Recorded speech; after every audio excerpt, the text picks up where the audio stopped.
పద్మావతి అయితే మా సారు నన్ను ఎంత ఎంత దారుణంగా అర్థం చేసుకున్నారో, అతను వచ్చి నన్ను తీసుకువెళ్ళిపోతే బాగుండు, అదంతా సంతోషంగా వెళ్ళిపోతాను అని అనుకుంటూ ఉంటుంది. ఏంటి శ్రీనివాస ఇలా చేసావు అని అనుకుంటూ ఉంటుంది. అదే టైంలో విక్కీ అక్కడికి వస్తాడు. విక్కీ రావడం ఏంటి మా సారు వచ్చినట్లుగా అనిపిస్తుంది నాకు, వచ్చారా ఏంటా అని మనసులో అనుకుంటూ ఉంటుంది.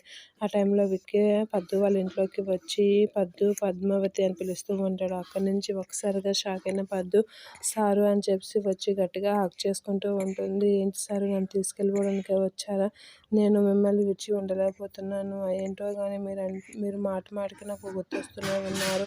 మీరు నన్ను విడిచి వెళ్ళకండి, నన్ను తీసుకెళ్ళిపోండి, నన్ను విడిచి వెళ్ళకండి అని అంటూ ఉంటుంది. అందుకే వచ్చాను పద్మావతి పద అని చెప్పి అంటూ ఉంటాడు. ఆ మాటలకి విక్కీ అయితే మీరు అందుకే వస్తారని నాకు తెలుసు సారు. మీ గురించి నాకు బాగా తెలుసు కదా. మీరు నన్ను విడిచి ఉండలేరు. మీరు అందుకే నాకు కూడా మీరు మాట మాటకి గుర్తొస్తున్నారు అని అంటూ ఉంటుంది పద్మావతి విక్కీతో.